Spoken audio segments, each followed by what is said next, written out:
Jupiter Broadcasting presents this program in stereo. Episode brought to you in part by GoDaddy.com. This week on the Linux Action Show. Today marks an action day in history. We review Ubuntu 10.10 on October 10th, 2010 at 10 a.m. Has the desktop Linux quality bar been set to a whole new level, or just received some simple polish? We give you the details. The future of MeeGo came into question this week, but our gut tells us everything is going to be okay. We discuss. Plus, we share our thoughts on why Amazon App Market for Android could be a great thing. Plus so much more. Oh, this week on the Linux Action Show.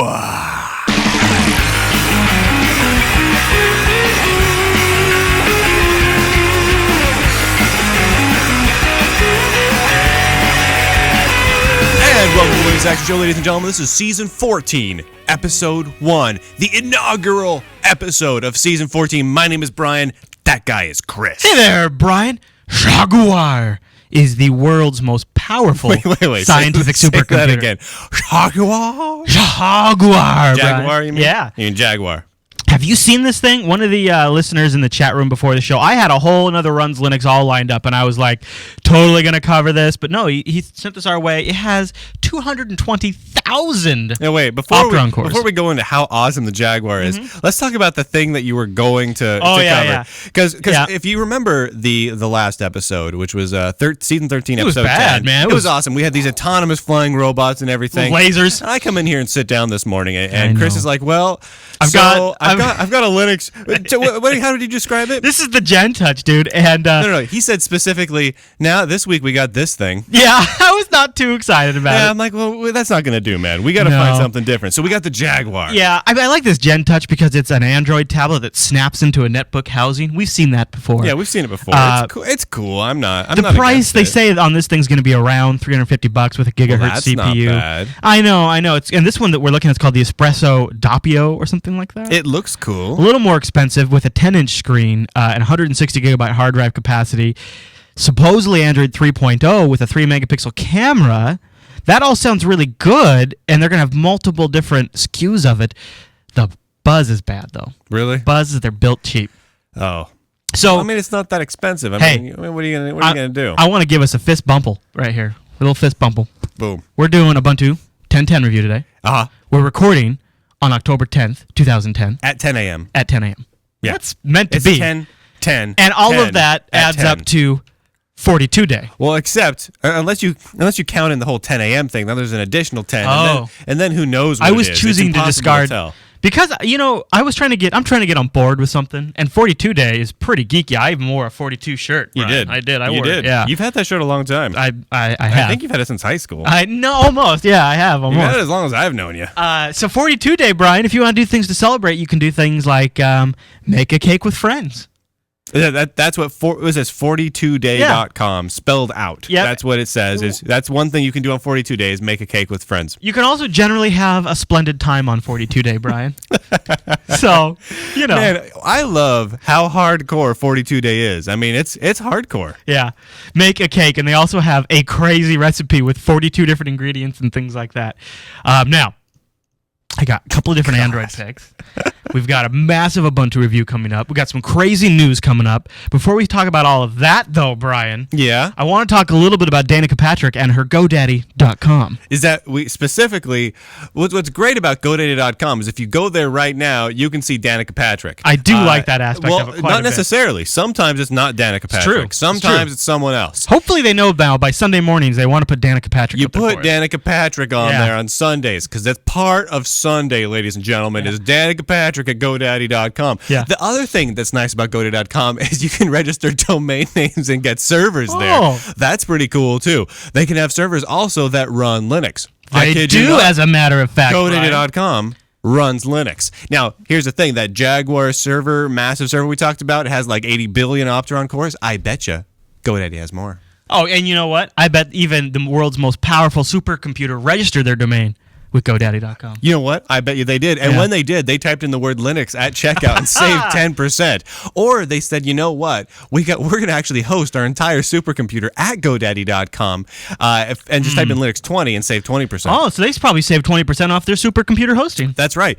And 20% off of a supercomputer is a lot of 20%. That's a lot. That's a lot. That's your 20% really gets you something there. At GoDaddy.com. All right, thanks GoDaddy for sponsorship of the Linux Action Show. I got 2 Android picks. 2 of them. 2 of them. You're gonna use all your Android picks up to keep you at this rate, man. No, man, it's crazy. It's crazy town. I mean, I had to pick. So did you see? It sounds like crazy town. You know, Skype was out for Android, but it was a Verizon wireless exclusive. Yeah. That's changed now. Lame. That's not one of my picks. But I will just say, Isn't it still limited to Wi-Fi though? Yeah, but you can if you download. Unless you cheat. There's like an APK you can download that enables 3G calling. That seems sketchy. It does, right? Because then you don't get marketplace updates. You can't just update your application through the marketplace. So I don't know about that. Why use Skype over 3G anyways, though? You know what? Because then you have 3G service on the Nokia N900. Dude, well, it works including video. Skype video over 3G, fully supported, out of the box, integrated into the phone. You know what's crazy is Skype on Verizon is 3G only, no Wi-Fi. So it's flopped on that? It's exclusive deals and stuff. So That's here's so lame. So I think that's lame. So I'm not making Skype one of my picks. Lame. Here's what I'm picking. I got 2 different apps. One of them is is kind of a neat deal if you're going to spend a lot of time inputting data into your Android. Maybe you're hacking it. Maybe you just want to stay in. You might be hacking it. You might, or maybe you want to just stay signed into an instant messenger, something like that. This is Share Keyboard, and what it does is it lets you choose. It'll let you use your keyboard, a little web page, and it sets up a web server daemon, and then you connect to that, and you can type into that, and it inputs onto your that's kind of cool. Android. Yeah, I dig that. And you just toggle it on by saying, all right, I want this to be my input method, because on any Android device, if you hold down in the space where you're typing, if you tap and hold, the input method selection comes up, and you can choose keyboards. Yep. And this is one of them. It's called Share Keyboard. You select that, bam. Now you're typing. What's really neat is it gives you, at the bottom of your Android screen, it gives you the URL that you need to go over to start typing. I like it. That's actually a pretty cool way to do it. That, to me, is much cooler than going the whole Bluetooth keyboard route. Yeah, because then you can just take advantage of whatever. Plus, I don't trust them wireless keyboard. I'm always afraid that someone's going to be haxering my keyboard or something. They could be, dude. I don't like having my keyboard on the your network. Transmissions. It's like when in season 1 of the remade Battlestar Galactica, they were all like, "Oh my gosh, we don't have network. networks. We don't network. We just run cables between all of our crap, and that's done." Yeah, that's how I am with my keyboards. No exceptions. There you have it. One last Android I like to pick. take a hard stance on the show. I like that, dude. Yeah. People tune in for those hard line opinions. That's all I got for this episode. It's just that I really like my keyboards plugged in. Passionate. Yeah. The last pick, I'll just make mention of it because I think it's kind of an interesting tide change, is Adobe Air is actually out for Android. Now, we talked about this a while ago, and I think we both said, yeah, we'll see that in a few years, but they actually got this thing to market in it's out, and it's great. They got it out in under 6 months. It works fantastically well. Your opinions on this, sir? It works great. This is awesome. So all the things that you guys have probably been hearing, all the FUD from Apple about how Flash games and apps don't work on touchscreen devices because of mouse pointer issues, and they eat up your battery life, something fierce. It's all crap. It works great. It works fantastically well. And the amazing thing is, if you have a decent Android device, like one of the more faster ones, perhaps, the games run great. Stuff that runs good, cool. Normally in a web page runs great in this. There's a pretty big catalog of Air apps too already. And the downside though is no full flex. So if you want an app like Twirl, no luck. You can't run something like Twirl on this. But so it's not a straight port of Air apps. It's Air, but Air is not Flex. So a lot of the Air applications on the desktop use Flex. So those applications you can't do. Is Flex like their Qt kind of UI? Yeah, exactly. Flex is a big SDK that allows much more robust applications. But if it's just straight Flash, if it's just like a Flash game, I see. It's going to run great. Yeah. So what do you think with Illumination Software Creator and things like that? Doesn't this just make another way to get apps on Android? Yeah, it's fantastic. That's what I thought, I mean, too. the more options, the better, right? And now, I would think I was expecting performance to be really bad because isn't everything in Android essentially under a layer of emulation to begin with, at least in a virtual machine? For the most part, yeah. And then you run this, which is also essentially a virtual machine. Yep. Seemed like that would be virtual machine on top of virtual machine. Performance would be awful. But one of the apps that's out already for Air is like a Netflix queue manager. Yeah. And it's not like the most amazing queue manager ever, but it worked fine. Dude, from what I've foreseen, performance is good. That's right. It's really good. It's cool. I'm actually really impressed. I wasn't expecting to see this out until like the end of the year, until like December time. Same. I was surprised. So this is really, really cool. Props to Adobe for getting it out there. The more platforms that people can hit developing in one time for something like that's Air always or good. something, that's awesome. I'm not like a huge fan of Flash or Adobe Air. I don't really have a strong sense either way. I find it to be convenient mostly from an end user's perspective. What I did find really interesting is I was watching TV last night. I don't watch a lot of commercials, DVR and stuff like that, but I was just letting it go last night, and Verizon Wireless had a commercial up for the HTC Droid Incredible, and they're like, HTC Droid Incredible with Adobe Flash. I'm like, whoa, really? That makes the commercial now? Well, dude, it's a big deal. I guess so. I had no idea. I mean, it's still one of the biggest knocks for people buying like an iPhone or an iPad is you still. I mean, realistically, how do you possibly surf the web without Flash? It does seem like a missing component. It totally does. But yeah, all right. Well, it's cool. I dig it. I dig it. And again, I don't know how often people are actually going to download Air apps. Yeah, that's the thing. It might take off. Maybe Farmville get ported. I don't know. I checked it out just to check it out. Yeah. But I don't really have any intention of. But I like that it's there. Yeah, exactly. Same. All right, Brian, let's do the news.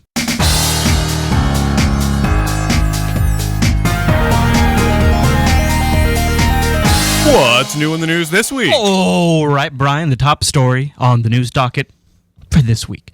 MeeGo's chief dude over at Nokia stepped down this week. Yeah. Oh, this makes us sad, Brian. Yeah. So the VP in charge of MeeGo devices over at Nokia has resigned. This comes from the one of the newspapers over in Finland where Nokia is located. And when this first came out, there was a lot of, I don't know if you want to call it FUD, but there was a lot of scuttlebutt about, well, what does this mean for the future of MeeGo? Yep. I mean, come on. It shakes you up. It does a little bit. When the man in charge steps down, you start to second guess. Also, within just a short period of time, they've had another guy leave from one of their head execs left the company. They've just had a lot of shakeups recently, and both of them happen to be sort of related to the whole MeeGo area of Nokia's product development. It does seem that way, doesn't it? It's kind of scary. It's super scary because, I mean, come on, there's a lot of hopes being pinned on MeeGo right now. I mean, MeeGo is kind of the... we have Android. Android's great, and Android sits on top of Linux, but Android's not really Linux. You know what I mean? Like, Android is Linux. Android, It's running Linux, but Android is as much Linux as, like, TiVo is Linux. You know what I mean? It's Linux, and we can go around and we can talk about how awesome we are because it's Linux. But, we're not going to drop down to a bash shell, at least not that often. You can, but it's not really what it's meant for. But MeeGo, it's basically just a Linux desktop shmammed into a phone. Right. And it's the Linux nerd phone. And so we're hoping it's going to be big. Yeah. We want it to be big. Maimo never made it. The part of the timing issue, too, was that Intel came out this week and said, hey, we're not going to have any hardware ready for MeeGo devices until 2011. Nokia came out and said, we're going to have some sort of announcement MeeGo related in December of 2010. Yeah. Now, that could just be an announcement for a product for 2011. It kind of sounds like it is. But it does sound like Nokia is still committed to MeeGo. They're not giving up on it. And they say that his position they're going to fill. We've seen pictures of the proposed devices, the N9, I believe it's called. Yep. And it looks good. I mean, it looks good. It looks like it'd be a nice phone. It looks like a phone that I would buy. So I'm all for that. But, I think we covered it last episode. Last episode or the one before, something like that. It looks fine. I just really hope that things work out. I don't want to see it go downhill. I don't want to see this, go the way of so many other cool projects that just never made it. I mean, we've seen a lot of Linux-based phone things. We've played with years. some of them. Remember the Neo, the free runner Neo? That's what it was. I was trying to remember the name. That guy was really cool, but it just never it never made it. It never caught on. It never got the interest of the public or the big manufacturers. I hope so. that MeeGo really kicks off. Here's why I think it's still going to happen. Is I think Intel really wants to prove that they can build x86 chips to work in this mobile handset spot, and they need a platform to showcase it. They do. They need MeeGo to do that. They need a platform that they can control to optimize it enough to show that their chips are going to work. And Intel's already begun working on an ARM to x86 translator for people to port their applications. Yep. So they're really banking on it. I think Nokia's going to step up. Maybe this was like a house cleaning of some of the Nokia people who weren't really on board with the vision. It doesn't seem like these people would be that. Maybe they've just been there a long time and it's time to move on. I mean, I've been in plenty of projects where it's like, okay, we're shipping in 6 months. Awesome. Everybody's nose down. And then like one of the VP leaves. Yeah. It's not that big a deal. It happens. Move on. When there's more than one guy working on MeeGo. There's probably hundreds of guys working on this thing throughout a variety of organizations. And the community itself. One guy leaving, two guys leaving, hell, even three guys leaving. Not that big a deal. Well, and if you recall, it was 2-3 months ago they picked up Peter Skillman, the one of the original designers of WebOS, who's now working in the MeeGo division. So he might even be the right guy to step up and take this guy's spot for all we know. He could be that guy. It's very possible. I thought that guy was more on the UI design. Yeah, he was. Side. But they're filling the positions. They wouldn't be filling those positions if they thought that they were gonna ditch it. So MeeGo's around. I hope this doesn't create any sort of stumbling blocks. I have my fingers crossed. I don't want to see this fail. Memo didn't make it, but I loved it. Moblin didn't make it, but I liked it. And they smashed the two together.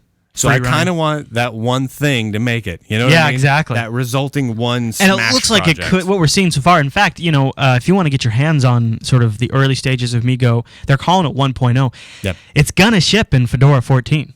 So you could go grab the Fedora 14 beta and you could get your hands on MeeGo. Yeah, you can run with it right now. There's a SUSE side of it you can play with too, but realistically, just go to the MeeGo site. You can grab a download for it. It's no big deal. There's live CDs too. It's worth trying out. It is pretty cool. Brian, I wanted to point people over for the next story on the news docket. Download Squad did a great write-up this week. It's about a site called Pengu Spy. Pengu Spy. And what it really is it's actually a pretty slick directory of games that work under Linux. It's got a lot of Facebook integration too, so you can find your other friends who liked games and things like that. But what it really is you got your categories, you got previews and different stuff. A lot of them have videos. It's very Flash heavy, so you have to have Flash, which I realize not everyone on Linux always has they Flash mostly loaded. do. Most of you do. But you find your game. Everything like the Minecraft, which is one of the later games, to some older games I didn't even know were available on Linux. Finding them on the site, Pengu Spy. That's actually really cool. It's making me want to do another gaming episode, so we might do that in a few episodes. We got a lot of stuff planned for this season. Hell with it. We're doing a gaming episode soon. Well, you know what else we're doing soon is we're eventually going to do an Arch review. I'm running Arch right now. No. Yeah. No! Yeah. Oh no! See, I was trying to remember when Fedora 14 comes out because I'm ahead of you. If we got time, I gotta get it loaded. Then. Hey, Chris, guess what I'm running at home? What? Fedora 14. You are screwing with my head right now. Hey, ladies and gentlemen, you are screwing with me. I just like to point out who is super prepared right now. This guy right here. Not that guy. Not that guy at all. No. I've been running Ubuntu 10.10. See, I was staying focused, Brian. Right over there. The chat room agrees. Brian is an overachiever. My eyes were on the bizzle. My eyes were on the bizzle, Brian. The bizzle, huh? Yeah. I don't know what that means. I don't either, Brian. Yeah, no idea. Anyways, I'll put a link to Pengu Game or Pengu Spy. PenguSpy.com. Yeah, check out one of the. Really cool. I know, right? I know. Check out some of the games on here. They just make you want to stop and play video games. And I think it's the weather. The great thing is, so we've got this, and the great thing is, we don't have a lot of games available on Linux, but games that are just a little bit older tend to run great under Wine. So I've been spending a lot of time and a lot of money at goodoldgames.com or GOG.com at Good Old Games, because like 90% of those games run perfect Some under of them Wine. Probably run in DOSBox too or something, right? A lot of them do run in DOSBox. So I mean, it's great. It's great. I didn't even know there was an old submarine game for Linux. I had no idea. So I think I know what I'm doing after the probably show. gonna play that. I think I will. You probably are. All right, Brian. Hey, Chris. Yeah. I'll play that after the show. I got one last story for this week's news docket because it's kind of a mind-numbing one. Because we got a review to do. I know it. We got to chop. So let's talk about this last story on the news docket. Amazon to roll out their own Android app store. What do you think of this? We're going to have another app store on Android. It's going to be managed by Amazon with their own DRM wrapper, with their own acceptance policies, with their own review policies, their own app, all that kind of stuff. What do you think? Multiple app stores on Android, good or bad? I have no idea. It's weird. You think so? It's weird. But just not. So you don't have like an immediate "this is awful" reaction. No. Okay. No. Well, see, here's the thing. Surprised actually. I thought you might hate on it. Here's the nice thing. So if you look at like let's say Kindle, right? Yeah. So Amazon's got the Kindle DK. Whoa, we got an infinite loop going on. Whoa, that was cool. We've got a Kindle SDK, Yeah. right? So you can make apps for Kindles. Okay. Which I'm part of the beta on. The KDF? The KDK. Oh, not the Klingon. Okay. I don't know that they have, they actually made it public yet. But part of it is you can sell content to Kindles in a like a recurring model. So you can have a subscription model for it. The Android marketplace doesn't have that. True. So now the nice thing about Amazon is they know how to sell stuff, and they know how to do good profit sharing and good affiliate work and all that sort of thing. Amazon has tons of experience in that. Google's model needs work. Mm-hmm. It needs help. It's not fantastic. Right. So I don't know what I feel about having multiple stores on there. I mean, there already are multiple stores on the Android side of things. I mean, there's a couple of adult themed stores. It's true, and Verizon I think is either will be or has been working on their own store. Yep, and a lot of the handhelds, like I think even Arcos has their own little thing. Yep. And so really at this point, the Android marketplace, as in the whole ecosystem, is already fragmented to Kingdom Come. So what's one more? And if one more is going to join in, why not be Amazon? I have read, and I have not read it from anything that Google said directly, but I've read that Google always intended for Android to have multiple stores. They thought just like they think that having multiple browsers and having the open choice is good. They think it fosters, competition. And I will say this: I think Amazon could run a better store. I think Amazon will lean more towards Apple, as far as they're probably going to have, a bar that if an app falls below that bar, it's going to get rejected for various reasons because I think they're going to want the Amazon App Store known for having good apps. Yeah. They're not. You go on the Android app marketplace now, and Angry Birds, one of the best-selling Android apps of all times, is right next to free MP3 ringtone downloader that's a total copyright violator. Yeah. And there's just this really weird, total Wild West thing going on in the Android app market, which is awesome. But you also almost wonder if Google has been leaving it intentionally kind of unmanaged, so that way somebody would step up and do this. Yeah. Because I don't believe Google, a multi-billion-dollar company, can't find the resources to tidy up their App Store directory. No. You hire one guy and it's done after Right? a couple of weeks. It's no big deal. Yeah, so I think that might be intentional. And the great thing is, multiple app stores is good for developers to earn money. That's what I was going to ask you. If you think about it, one of the problems with those app stores, and it's just horrible on the iPhone side of things, if you make a great, let's say you make a great game and you put it on an iPhone and you get into the Apple App Store, unless it jumps up to the top of the charts right away, you're sunk. Oh, you're true. not going to earn any income. That's one make or break it. The great thing, if you have the Google store and the Amazon store and an Arcos store and a Verizon store, you've got all these different stores. You got 4, 5, 6 chances to get into those top 10, top 50, True. top 100 lists. True, good point. And you get more press, you get more exposure, you get it kind of evens the playing field out. The other thing I like about it is, a lot of people out there are concerned about their privacy with Google, and they don't want to set up with a Google checkout account and associate their credit card. Yeah. The Google Marketplace hasn't yet integrated PayPal as a payment option, or hasn't reintegrated. Yeah. Amazon, a lot of people are comfortable, already have account information set up with Amazon. Dude, seriously. It could be really cool. Also, Everyone's bought something from Amazon. like you mentioned earlier, Amazon has a great affiliate network. So maybe when we do Android app recommendations, I could include an affiliate link so you could help support the show. So I'm keeping an open mind, but I am really concerned about fragmentation at the same time. Because right now, if you release an app on the iPhone, there is one place that I need to go find that app. Yeah. What if you release Illumination Software Creator Mobile Edition and it's on Android, but it's not in Verizon Store, but it's in Google Store, and it's going to be in Amazon Store in a week, and all this different stuff? So what? Yeah, okay. I also heard mention. I don't know. Confusion for the consumer on where to find it.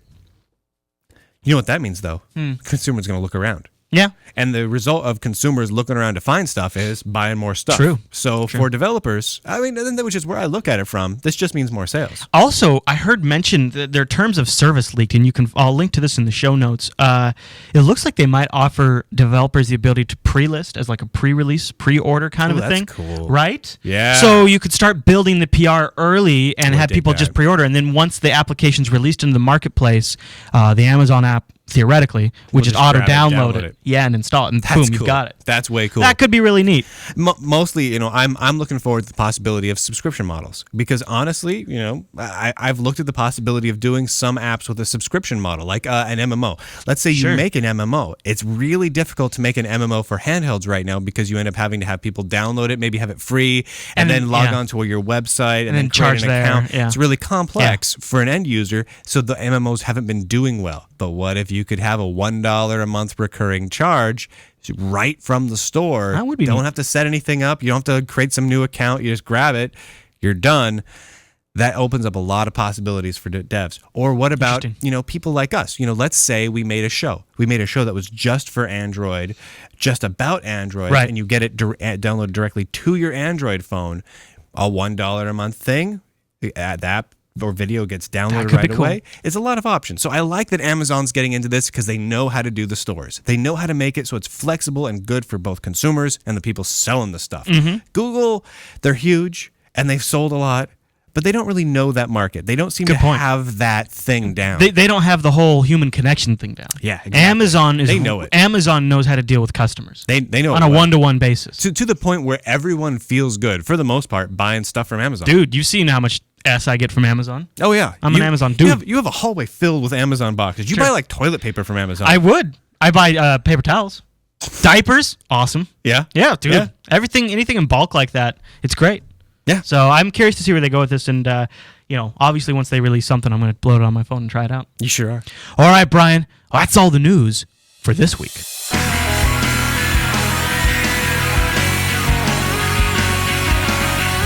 So today is 10/10, which means Ubuntu 10.10 is out. We in fact started recording at 10:10 at 10 a.m., which I know, right? Is that the exact launch time for Ubuntu 10.10? I don't think it was technically the exact, but it was. It should have been. It's right in there, dude. Spiritual launch time. It was the spiritual launch time. 10 a.m. Pacific, because honestly, come on. That's where everything happens, is on the west coast of America. Yeah, we're always known as the hub. So, yeah. Ubuntu 10.10's out. It's out. The Maverick. Today, right now. Right now, go to ubuntu.com where you can grab it. We've obviously been running it for a while. Yeah. We're upgraded to the latest and greatest. We're using the release version. And we're going to give you the full-on review.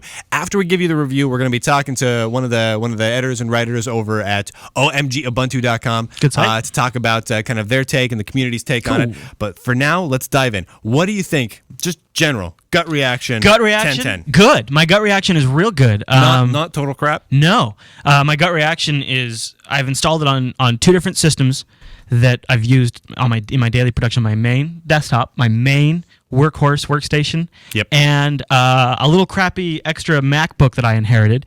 One of the Intel units. It's not like super old, but it's definitely not the latest. It's one of the acrylic units, and I thought, well, I'll try Ubuntu on there. It came loaded with OS 10.5, and I didn't want to run that, so I thought I'll put Ubuntu on there. I mean, talk about flawless execution. Yeah. Just the only thing that doesn't work is the iSight webcam, and that's because there's some funky Apple firmware stuff going on there. Yeah, that's fine. But sleep, 0 problems. Hibernation, 0 problems. Wireless, Ethernet, everything. 3D acceleration, just perfect. Everything works. And on my main workstation, my workhorse is a dual monitor setup, and in the past, I have always had issues with that second monitor being plugged in. Sometimes the system wouldn't even load X. I mean, it was just not usable. This time, system boots up. That second screen isn't turned on right away, and I'm sure I could make a permanent workaround for this.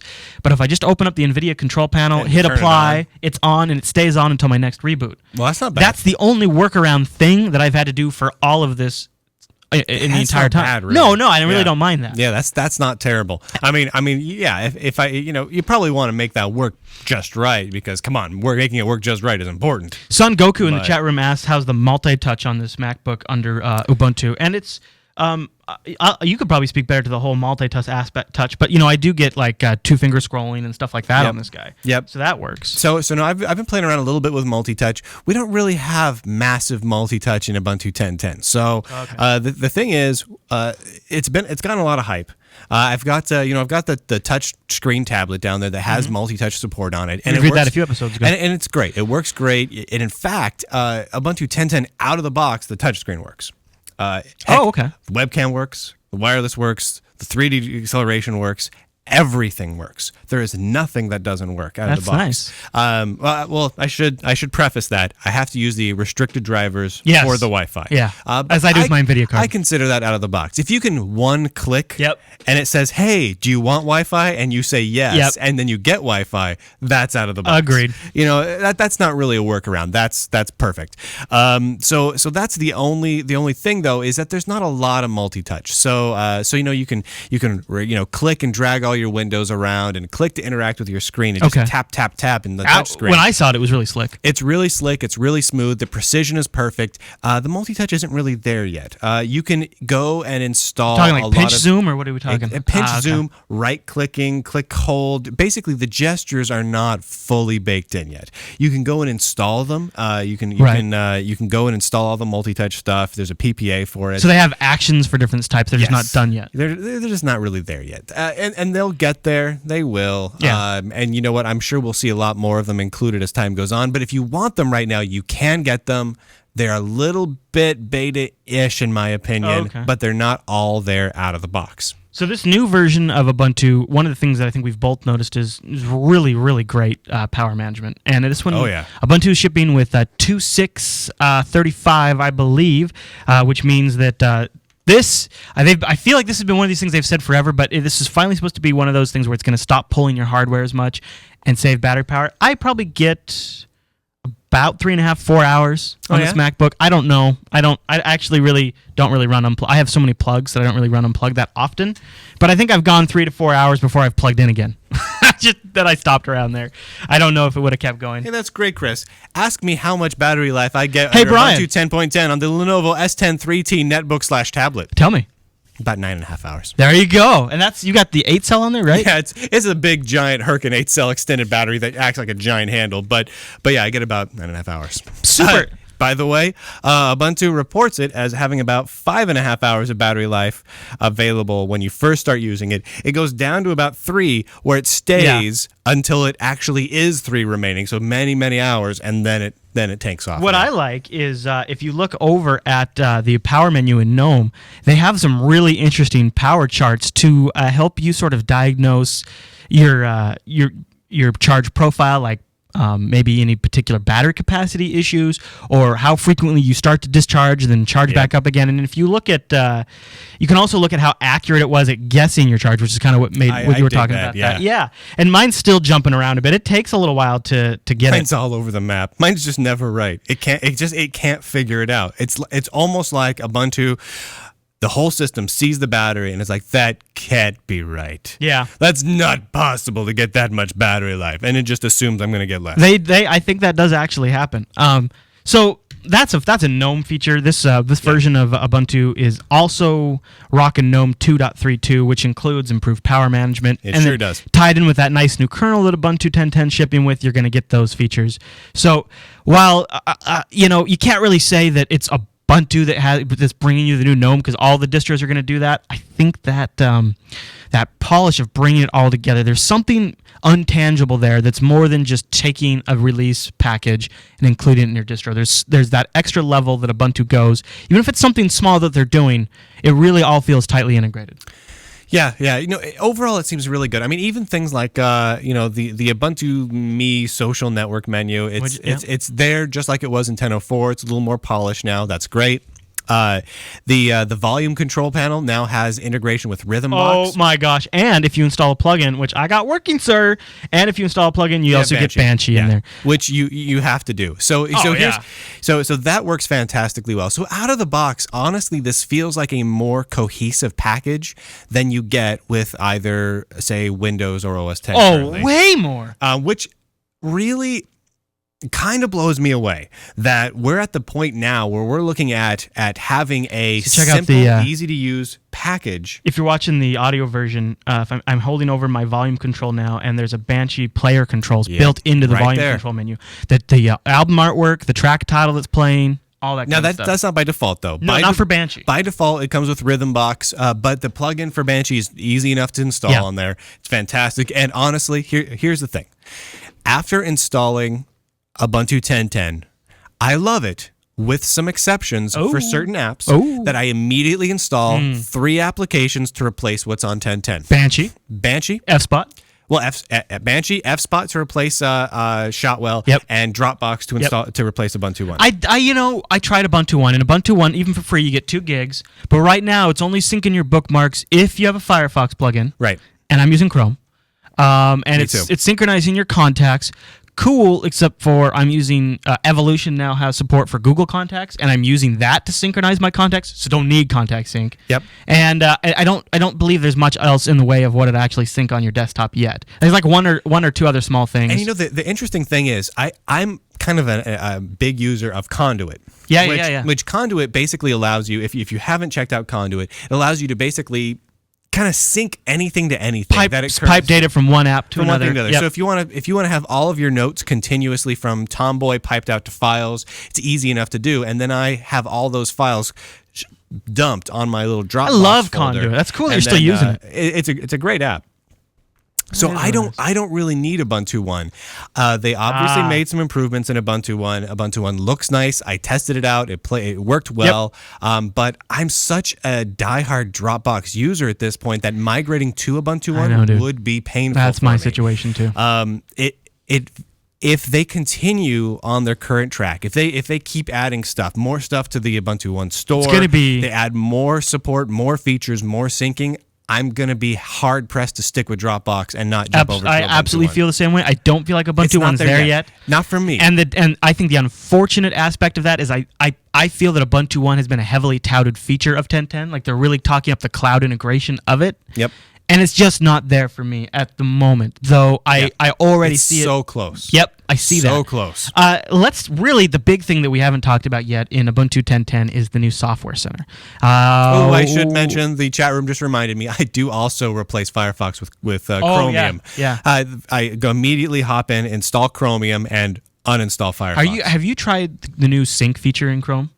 It's amazing. So you install Chrome, and you log in with your sync credentials, and within 15 seconds, everything about Chrome is exactly as it was. I think that's only Chrome. I don't think that works in Chromium. No, I'm running Chromium. And it still works? Yeah. I didn't know that. It might be a recent Chromium thing, but this is from the repo. Oh, okay. And like everything, all your extensions, all that stuff. So that's I should give it nice. a try. Yeah. I should give it a try. That would be really, really cool. I gotta say, Chromium. Great browser. Just amazing. There is no better browser under Linux. There is just no better browser. It's great. It is really great. It's really great. Now, okay, so let's talk about the Software Center, because you and I had a whole episode dedicated to the Software Center where we kind of got a little mean. We kind of were a little anti-Software Center. Well, it's not that we're anti-Software Center. It's that we're really pro-Software Center, and we just want to see a few things done. And okay, so let's talk about what I think they got right. Yes. I like the featured section. Oh, I love it. It's very out of the way, but yet handy. It's similar if you've used, iTunes and the App Store and all those sorts of things. It's the same basic thing. It's a little scrolling kind of list of all the apps that they're featuring or are new or are What would highlighted. be awesome is if it could tie in with my repo database and only show me the featured applications I don't have installed. For example, Cheese came pre-installed with Ubuntu. Yeah. Or at least I think it did. Maybe I installed it. I installed it. So it wasn't pre-installed for me. Oh, okay. But once I've installed something, it shouldn't. I don't need it to show. I know that they just have to connect that up, Yeah. But that would be nice. And then also, I'd like to see, and maybe this will happen, some variation in what's featured, because I don't believe what's featured has changed since I started reviewing Ubuntu. I believe it's been the same featured content. And honestly, I don't see it changing anytime soon all that much until they get a lot more of the third-party application support. Somebody in my Buzz feed, I threw the news stories for this week's episode in Buzz like I always do, and somebody said, hey, that Pengu game site that I was showing? Yeah. That is a directory that should be built into the Ubuntu Software Center. It really should. That is just something that should be in there. And so, if you go here on the side to available for purchase, right? What do they call that? Yeah, for purchase. The only thing still in there is the Fluendo DVD player. Yeah. Not even the Fluendo codec pack. No. Just the DVD player. That's the only thing available in this store for purchase in the Ubuntu Software Center. That's it. That's that, and I'm going to be straight. That is my only negative thing to say. Other than that, which we did a whole episode on it, so we won't spend a lot of time on that. I really think the Software Center is probably one of the better UIs for finding and loading software. Yes. One of the things that is such a big deal that I really like this time going through setting up both my systems, click to install, cues the install in the background, and you can just keep browsing as it installs. Now, I have noticed it can slow the system down a bit. And I've had it fail on me, too.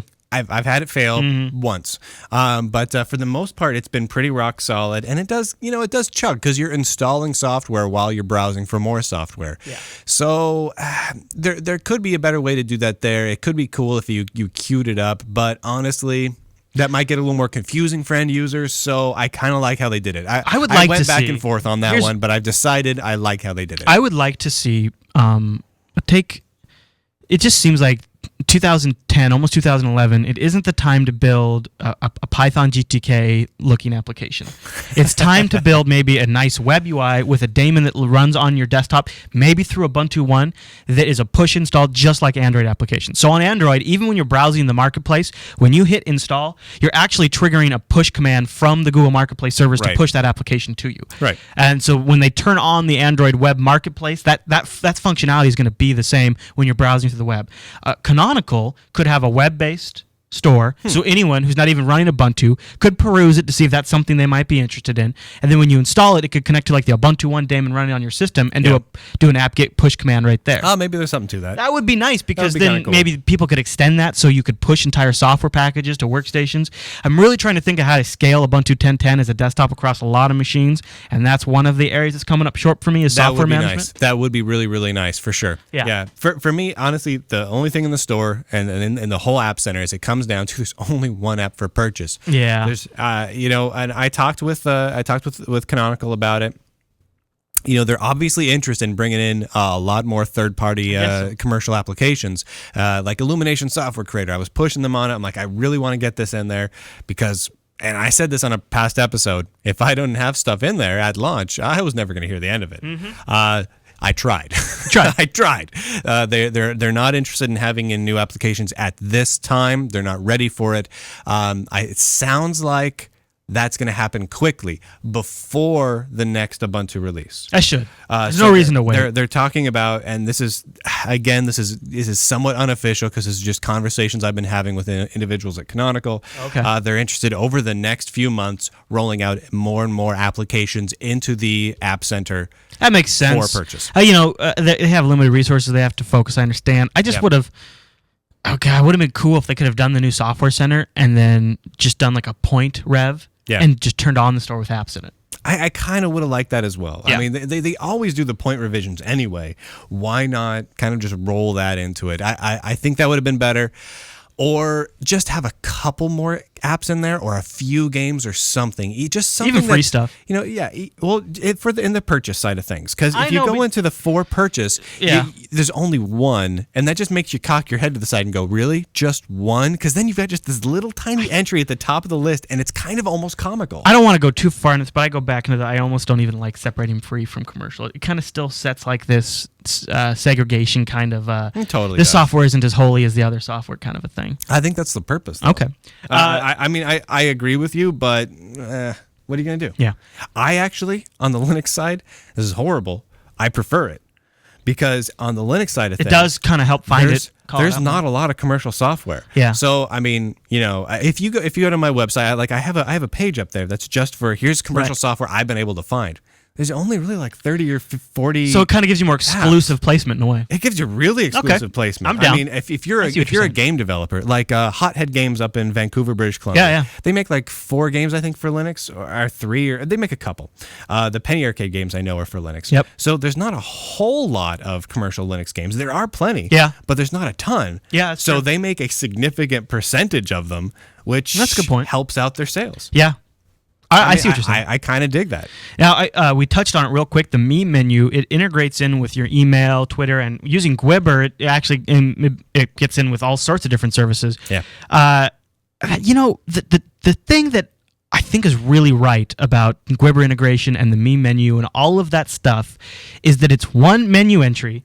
And you click it, and you've got your contacts, you've got your email, you got your broadcast accounts. But also, at least in the current set of settings, the default settings, when I get a new instant message or somebody replies to an instant message, instead of flashing down there in my tray like some sort of crazed, attention-demanding beast, I just get a nice little green icon up in my tray that says, "You have a new message." No flashing, no harassment. It's just really calm.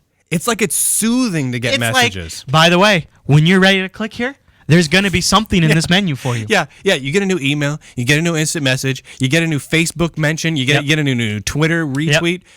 Oh, something happened, and it's just for you. When you're ready, it feels good. Go ahead and click it. It feels like a treat now. I know.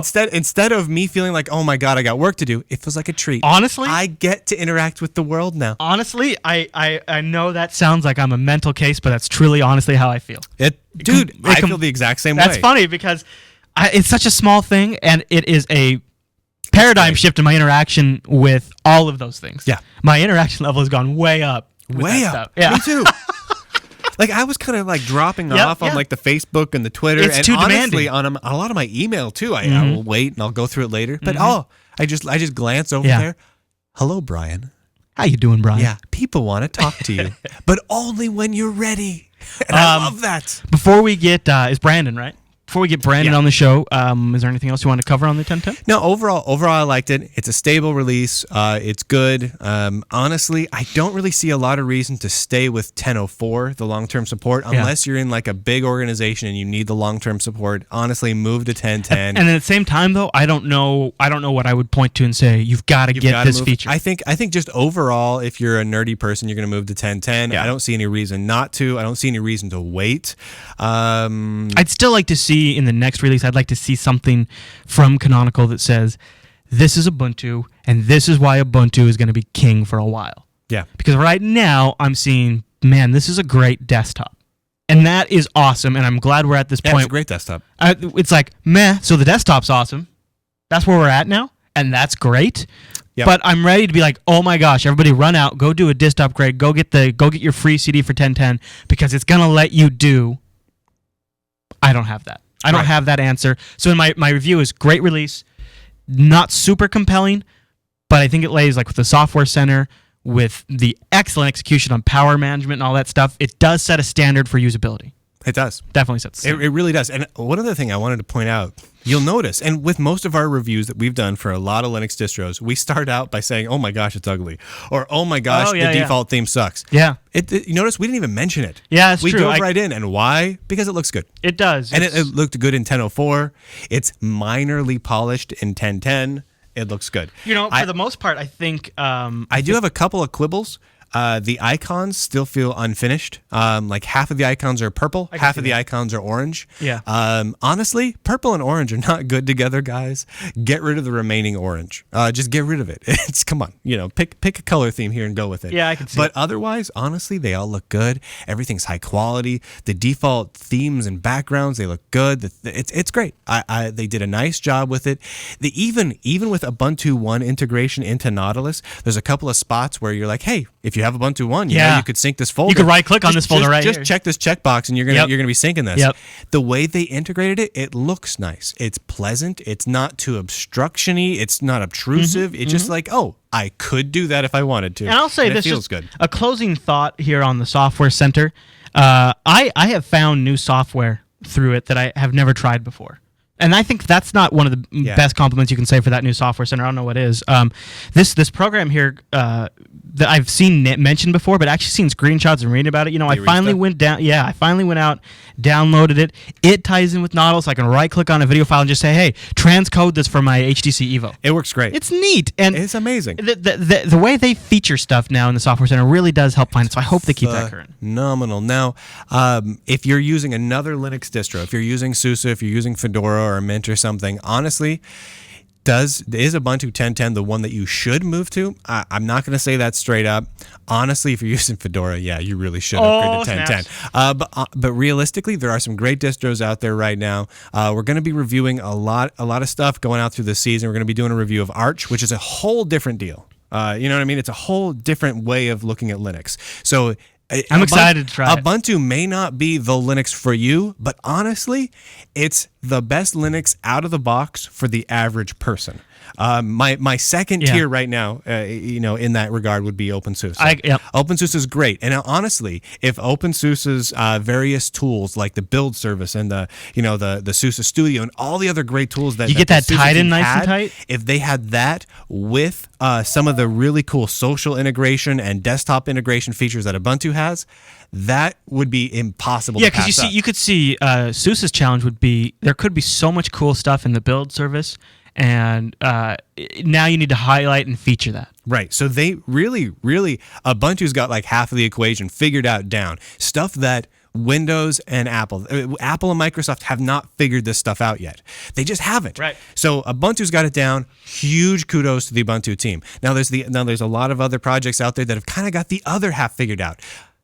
The side of things for rolling out customized distros for your whole corporation, doing all those sorts of really cool things. Those aren't really on the Ubuntu side of things. If those features came to Ubuntu, I really don't see what would stop Ubuntu from complete and total world domination at that point. There's not really there's no real wall there blocking them from destroying everything and just taking everything discount over. Puppy Linux yet, sir. You just made fun of Puppy Linux. Poor Puppy. I actually have a real soft spot for Puppy, so they're just my go-to. Puppy's cute. Everyone likes a little puppy. But anyway, it's great. If you're an Ubuntu user, you're gonna upgrade. You should upgrade. I did a clean install on one. It worked great. I did a dist upgrade from 10.04. It worked. The dist upgrade is an officially supported upgrade I did not feature. Have any problems with it, but I'm still always nervous about it. Me too. So plus honestly, with things like Dropbox and all that stuff, the why not machine just reload? I dist upgraded, I'm probably gonna wipe it out and reinstall clean for no reason. Other than if it's ever weird, you're always like, "Is this because I upgraded?" Exactly. Yeah. So I'm probably gonna do that. But is this the best Linux we've ever had in terms of just a pure desktop release for consumers? I would say yes. Yeah. Wow. I hadn't thought of it like that, but I can't think of as a pure desktop experience that I would be comfortable handing to. You know what Ubuntu 10.10 is? It is the ultimate Windows XP killer. Maybe. Yeah. Because it is. There's people on XP don't want to go to Vista or 7. They just don't want to do it. You throw this on here, you're going to get as good a performance, if not better than XP. It's not, 7 or Vista is not going to run that good, period, on that hardware, on old hardware like that. You could put 10.10 on there, free. They get a modern operating system, great performance, great security. This might be the ultimate operating system to move your family members from if they're still on XP. If you're going places this holiday and they're on XP, load 10.10. And if I would completely agree with that. I would say if you're looking to put up a home server or put out your own, you're an IT administrator and you're looking to roll out your organization, I would more go towards OpenSUSE or some of the other solutions available. But for it's just reinstalling a machine at home as a desktop, Ubuntu 10.10 is currently the king. I'm down with you, dude. All right, everyone. Well, that's our look at Ubuntu 10.10. The netbook. Oh. We almost forgot the netbook. So you tried the netbook? Because I didn't try the netbook. Unity, all right? Unity. So this is the whole new netbook remix. Here, let me pull something up here in case... let me bring up a screenshot here. All right, so... What do you think, dude? Oh, are you joking with me? You like it? It is fantastic. Really? They did a great job. I thought you maybe wouldn't like it. And I immediately stopped using it. Ah, really? It's phenomenal. It looks great. It's easy to use. It's really it's just an easy set of application launchers and tools on top of Ubuntu. That's kind of what I thought, and that's why it wasn't compelling for me. Now, I just thought I thought, you know what? Now I'm using the touchscreen on my Lenovo tablet. Sure. I use it a lot. Sure. Okay, so now the larger I thought buttons and stuff could The be nice. larger buttons more optimized for finger touching, and honestly, you know what? It was much easier. But it's not that I really had problems with the standard Ubuntu, menus anyway. So I stuck with it for a while. It was a really cool. It looked cool. It worked well. It was fast. Honestly, people saw it and they said, "Whoa, that looks cool." Right. And it does look cool. It's great. They did an amazing job on this. I agree. It is does look definitely good. the best of the netbook/tablet. It's got a very UIs docky I've thing seen. going on its side. It does, and I really like it. They did a great job. They put things in the right spots. They did a great job. I have nothing bad to say about it, but I still don't fully see the need for it. It's the standard GNOME UI is pretty compact. It's pretty minimalized. And you're using it on a touchscreen. And I'm using it on a touchscreen. I don't see the need for the netbook remix, but if you do want something that's optimized for a tablet or a netbook, it is great. Try out Unity, the Ubuntu Netbook Remix. It's fantastic. It works great. Before we wrap, we should also I say like it. we didn't get a chance to really try or did you? I didn't get a chance. I didn't load Kubuntu. I did not load Kubuntu. I do plan to loop back eventually, but not till after I've checked a few other things off my list. I tried Kubuntu during the alpha period, but come on, that was alpha. Yeah. It doesn't count. It was pretty buggy, but honestly, it was alpha, and it looked like it was going to be. Doesn't count, Brian. Just like that night you Doesn't made out with count. that dude. All right, everyone. That's our look What? at Ubuntu 10.10.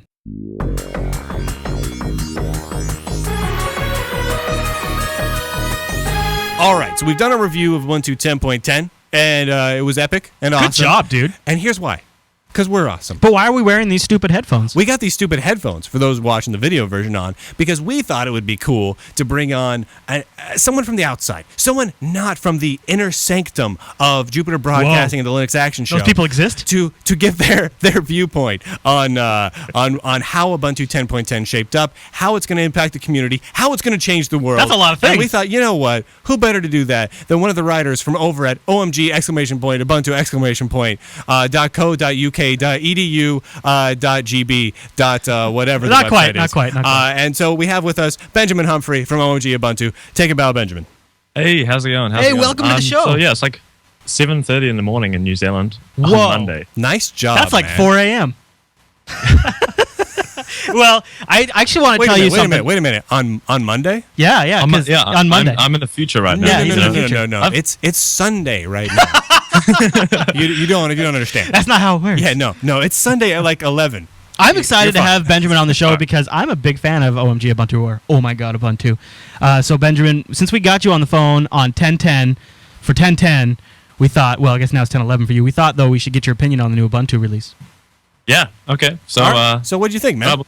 I've been running Ubuntu for like 3 months. The Maverick since Alpha or something, and I mean Maverick is awesome. It's that extra little bit of consistency that I think Ubuntu really needed. Mm-hmm. The new themes that were introduced in 10.04 back in April, they've sort of the design team have been working on them, and they've sort of evolved into something that looks really good now, I reckon. And you've got this whole app indicator stuff going on in the panel up on the top right, and the new wallpaper and stuff, and all these lovely colors and things coming through, and it just looks like a consistent, beautiful operating system. Yeah, very consistent, very polished. That's a good way to sum up sort of my feelings on So it. now, do you have any clue why half of the icons are purple and half of them are orange? And seriously, orange and purple, it looks ridiculous. Now, I'm not trying to make fun of OMG Ubuntu's top of their website where it's purple and orange, but seriously, purple and orange. What's going on? Can you possibly go hit someone over a canonical for me that would change that so it's not both colors? The two colors they chose for the new branding, the aubergine and the orange, they're actually on opposite sides of a color wheel, like perfectly. So they're actually, from a design point of view, they are Oh, snaps. perfect That's complement colors. That's not the answer you wanted. No, that's not good at all. I mean, I think a lot of people are just like, anything's better than brown. Oh, And, no, that's true. Yeah. Orange and brown was pretty epic bad. Yeah. Yeah. So orange- how have your experiences been, and the audience of OMG Ubuntu? You hearing any feedback from your readers on what they're kind of I don't know, like takeaways? we could tell anything to our readers, and I think they just love it.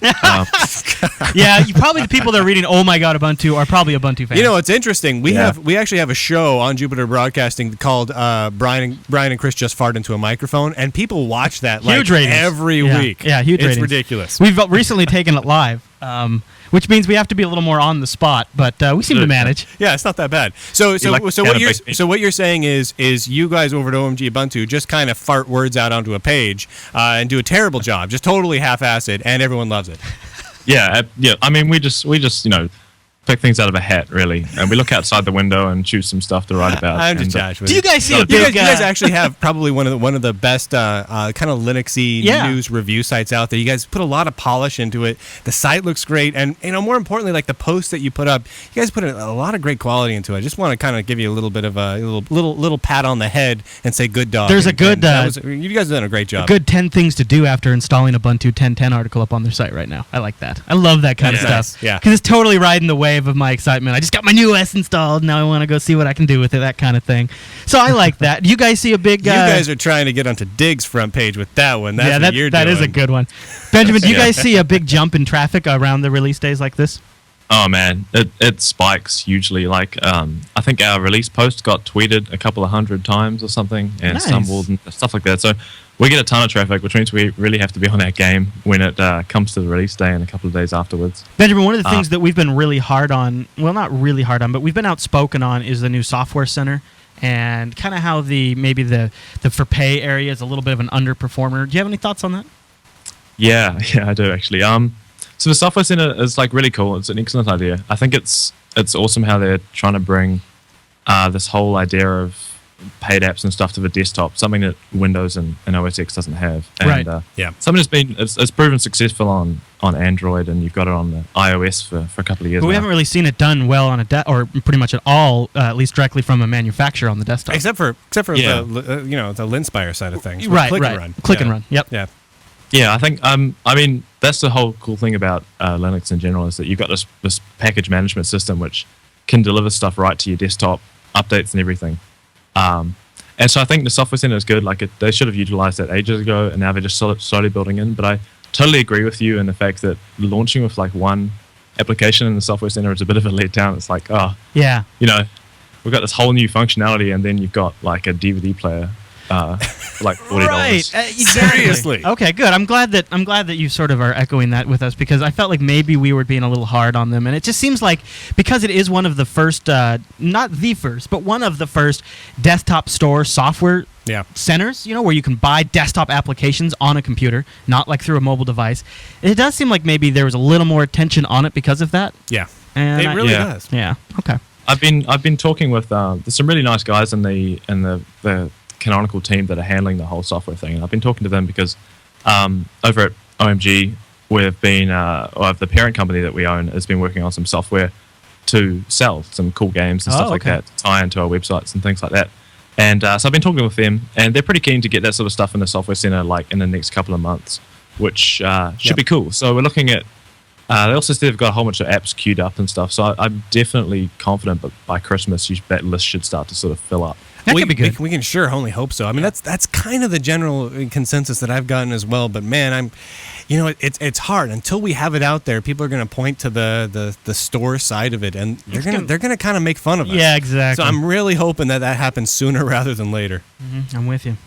Yeah, definitely. I guess it's another thing which probably needs work on that side is the whole approval process for paid apps. Like I think developers have to set up a PPA and all this sort of stuff, and from what I've heard from some of our developers, setting up a PPA can be a bit of a nightmare sometimes. Sure, I bet it's much more. For some people it's going to be a slam dunk, but for some people it's much more complicated than just submitting an app to an app store. Yeah, and currently there's no real like approval process for the paid apps. Really, I mean it's just kind of winging it. You just kind of get in contact with them. There's not even like a link on their website that says, how to get hey, Ubuntu do you make repo? commercial software? Contact us here. You have to basically know, I know I can get in contact with people, and you just start talking to people until you find the right people. Yeah. Yeah, So, like the person I talked to, I just like sent him a message on Facebook. I mean, it's a pretty random way to get in touch with a company if you want to publish apps. Highly random, super Yeah. random. But I think they know that, right? You know, it sounds like they know it's kind of cowboyed from the hip, just kind of winging it for the moment. And honestly, they don't even have like a default like payment thing set up, like where it's like there's like a 70-30 split or something. There's a lot of details. They're They still still have to work really out. kind of figuring it out as they go. Yeah. I think, yeah, you're right. They definitely know that. Like, I think they're just happy to have that infrastructure in place on release. Yep. In the last 6 months, and then sort of building it from here. It almost sounds like the whole infrastructure isn't quite fully in place yet. Maybe that's part of the delay. No, they're missing a few pieces, but they know it, and they have come a long way in the last 6 months. So I look at that and I'm like, you know what? If they came that far in 6 months, True. in the next 4 to 6 months, that should be enough time to kind of finish it up if they keep going at the same speed. True that. So then I'll be happy. I hear you. Yeah, definitely. Benjamin, any closing thoughts on the new release before we hang up on your face? I just wanted to mention the new font as well that you guys. Oh, thank you. That's right. Got about. Yes. Yeah, the new font. So Canonical contracted Bruno Marg font typefaces, designers in England. They're come to design this fantastic. new font. Yeah, and so they did this excellent job. I got to meet Bruno Marg at UDS, which was the developer summit about 6 months ago. Really cool guy, and he was like totally psyched about this new font that they're working on, and they've got it in a whole bunch of variants like light, regular, different languages, bold, that sort of stuff. It's And caught my eye a few times, and every time I've stopped and gone, I like that. And also, it almost has some elements like in the like in the J and the M and the P. It almost looks kind of Star Trek fonty in a way. Great. And so, like, when I've been instant messaging you, I'll pause every now and then before I send the instant message and go, I really like that font. Yeah, It's a nice one. and Yeah. Yeah. it scales really well Yeah, as well. yeah. It does. It's really high quality. We're showing a picture of it in the video version right now, and it's real clean and crisp. I really like it. And I'm glad you remember that's that. true. I usually don't mention it, but I hate the fonts on every desktop. So I usually end up going to like Blambot, which has great free fonts. And so I'll go there, find fonts I want for my system, download them, and just replace everything. But now I realize with 1010, I actually haven't done that yet. With the exception of my background, I haven't even changed my default theme. That's the same as me as well. Like normally I just change the theme and stuff like that. This time I've got the Radiance theme going, and the only thing I've done is remove the bottom panel and install Docky instead. Yeah. And, that's interesting. There's been a few people in the chat room today that have mentioned they're running Docky as well. Yeah, I'm not doing the Docky, but I got rid of the bottom panel right away, and that's really about the only major I did on my change other I've machine. made. Yeah. I've kind of gotten used to the two-panel system now. On my other machine, I did just one bottom panel and not a top panel. It's fun to be able to experiment, but I really am liking the defaults these days. All right, Benjamin. Yeah. Well, you know what? All right. Thanks for joining us on the Linux Action Show. Great work on the site. It's quickly becoming one of the go-to sites that I check before we always do an episode to make sure I don't miss anything in the. That website again, omgubuntu.co.edu.uk.gb. Maybe we'll just put a link in the show notes. Seriously, so it would be really cool if one time you guys could get a real domain name. Oh, it's not that bad. I just need to plug another site we launched recently. You bet. Too. UbuntuGamer.com. It's Nice. a brand new site that we launched a couple of weeks ago, and it's targeted at games on Ubuntu. So Is that so? UbuntuGamer.com, huh? yeah, All right, .com. load We it up. got a real domain name this time. Hey, with I the like .com. the .cominess. Nice. That passes Brian. Stepping into the 20th century That's there. the Brian sniff test, huh? If it's got the .com. And yeah, it's down. We crashed it. I think the chat room's going to it right now, and that's a little hard sometimes for Apache server to cope with. If we get it up here in a sec, we're always trying. We'll work on getting it up in between show segments. That's all right. That's all right. Brian? That's all right. But That's usually when we work on hey, getting it up. thanks for coming by, taking a little time to talk to us, and hey, do a good job.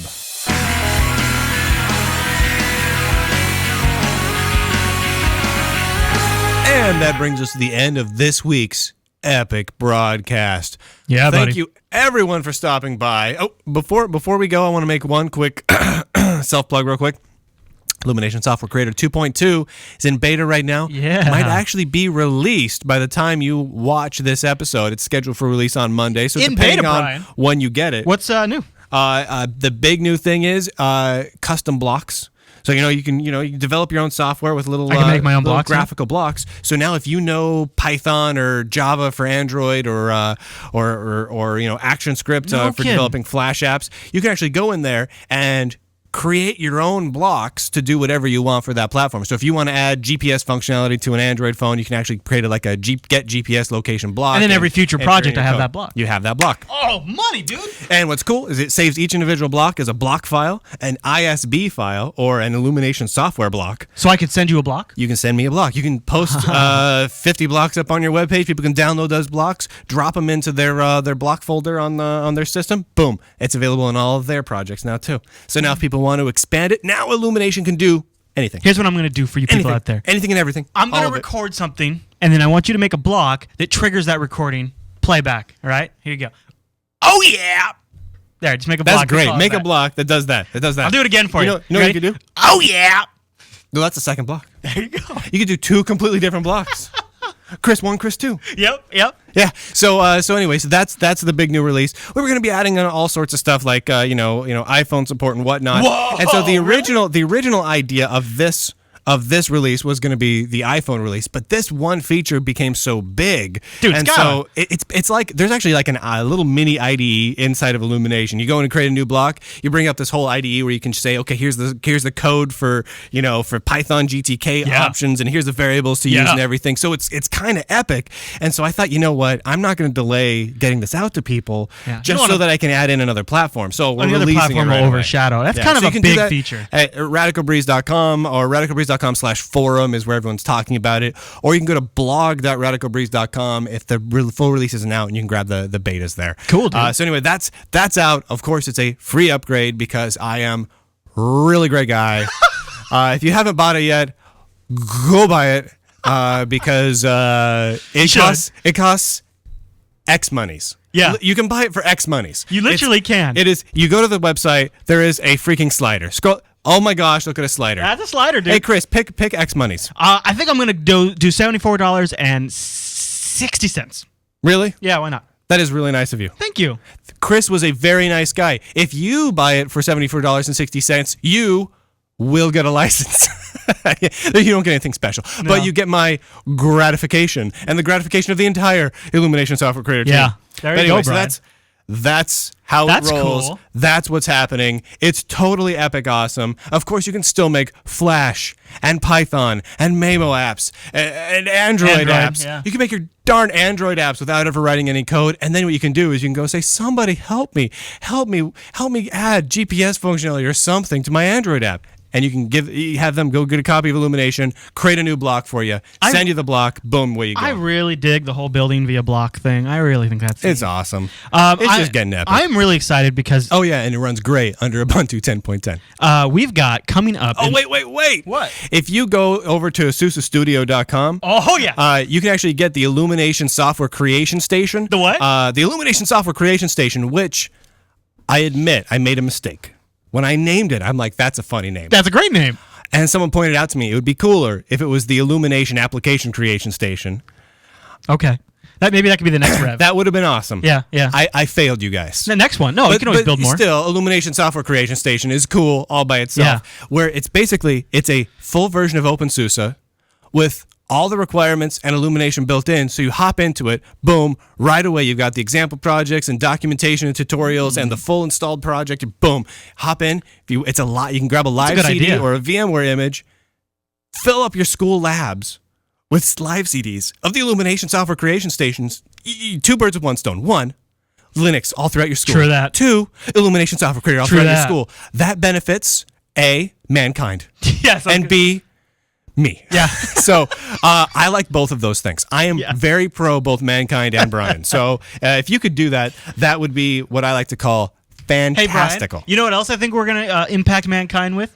Season 14 of the Linux Action Show. It's going to be epic, man. So this season- we got so much going on. Like in the first half of this season, I have a feeling we're going to do a gaming episode. I just feel like a Linux gaming episode is in our bones. We have You've got that new the OMG Ubuntu guys have Ubuntu Gamer. Yep. We're gonna have to check that out. I think that's gonna make me want a game. We'll do. You're running Arch. I'm running Arch crazy. right now. And like we've been saying, we're gonna do an Arch review, a full Arch review, not some mamby-pamby. I installed Arch and it seemed to go okay review. I'm talking.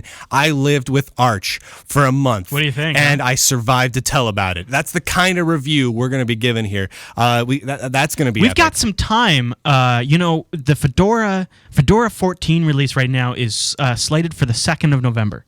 Okay. And we're recording this on the 10th of October. We got a month. I think we've got enough time in there to really try out Arch and give it a full review before Fedora 14 lands. I'm running it. Well, let's do the Arch review before Fedora 14, which, by the way, running Fedora 14 right now too. I told the On a live different stream, machine. I don't know when, so I'll probably watch my Twitter feed over at twitter.com/ChrisLAS, but I'm going to do the Arch install live on the air. Are you really? I'm going to give it a shot. That's hilarious. Yeah. It actually really wasn't that bad. Really? Yeah. Because I was looking at the how-to, and I thought, this is almost as long as Gen 2's how-to. This is going to be a project. I didn't have too much of a hard time with it. I had to go search a couple of forums for a couple of things, but for the most part, it worked pretty well. Oh, okay. Yeah, I really didn't have too. I'm going to save it for the thing, but All right. I've got a lot Save it to for the talk about thing. on Arch so far. A lot of good, a lot of but so far so good on Arch. So yeah, we've got a lot of stuff coming up. Gaming, Arch, Fedora, all by itself, and we kicked the whole thing off with an Ubuntu review. Big season. And I'm excited because this season we're starting to play with. If you look on today's video edition, we had a live capture of a Linux box, and this is one of the first times we've been able to grab that in the video version to actually get live output. Yeah. We're actually still using Wine to do it, but I think it opens up the possibilities It's for great. more screen reviews on the show. Yeah. Much better. For more video capture and stuff like that. Mondo awesomer. So, okay, JupiterColony.com, that's the forum. Facebook.com/Jupiter Broadcasting. We just tell you about stuff in there. That's a good place to go. You can follow us on Twitter. A lot of times we'll tell you on there too when we remember, but sometimes we forget. Yeah. Because we're very, very tired sometimes. Yeah. But Twitter.com/Brian Lunduke Yep. or Chris LAS, which stands for something Linux apparently. Action Show. Those are all great ways you can get a hold of us. JupiterBroadcasting.com. You can go there and do all the things. And every single Sunday, 10 a.m. Pacific Yes, time. sir. So if you're in San Francisco, or if you're in Los Angeles, or if you're in Washington, D.C. No, not Washington, D.C. Don't screw up, If everyone. you're in Seattle, Yeah. maybe Portland, Oregon. Totally Portland. Those are time zones that we are in. 10 a.m. in those time zones.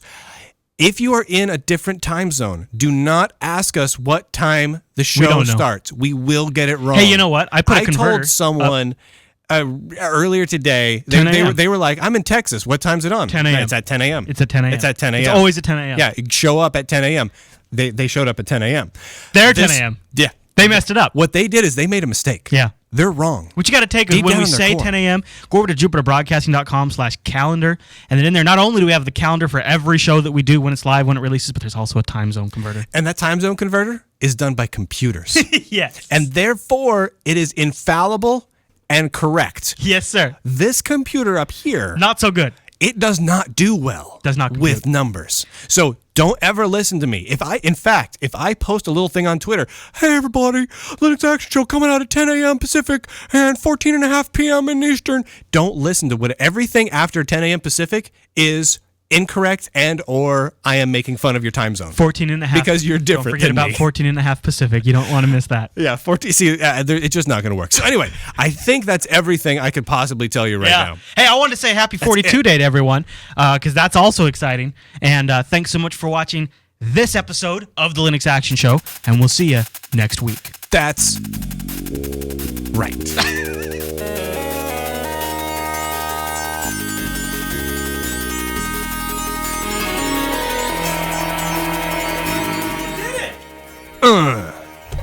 Ladies and gentlemen, that's how you do this stuff. This F, you just pull it on out.